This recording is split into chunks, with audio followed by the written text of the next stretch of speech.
Bonjour à tous et à toutes.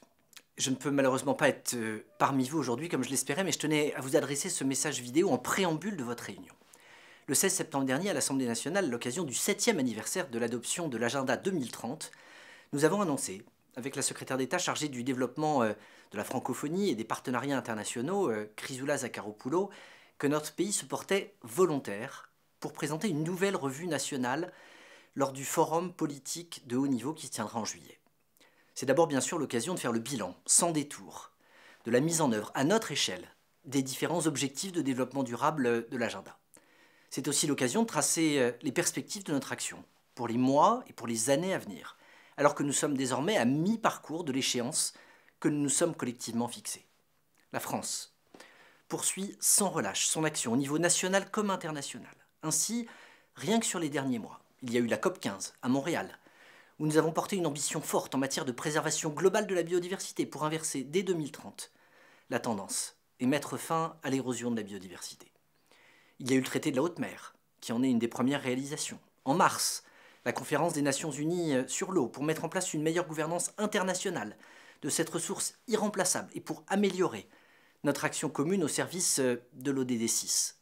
Ou encore le One Forest Summit de Libreville pour poser les bases d'un mécanisme de compensation qui permette une meilleure protection des forêts primaires de notre planète. Chacune de ces avancées obéit à une approche intégrée des enjeux environnementaux, économiques et sociaux. Et c'est la même dynamique que nous déployons à l'échelle nationale, avec le plan eau annoncé par le président de la République à Savines-le-Lac, ou encore avec le dispositif du Fonds vert au service des projets de transition écologique des territoires qui montent en puissance et qui témoigne d'une ambition partagée par tous dans notre pays.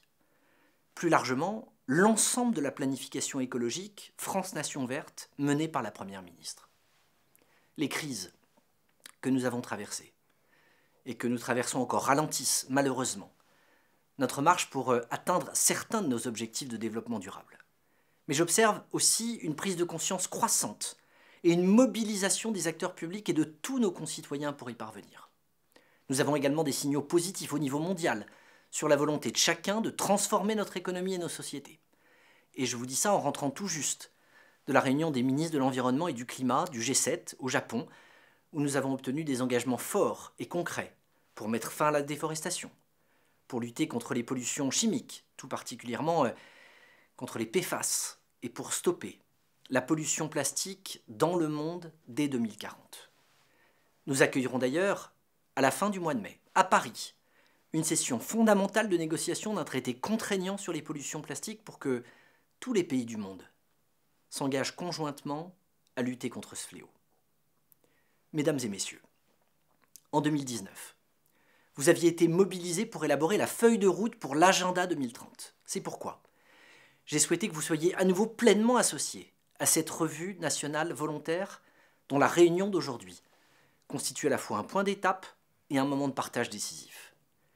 Je souhaite vous remercier de votre mobilisation et vous dire combien je serai attentif aux conclusions de vos échanges.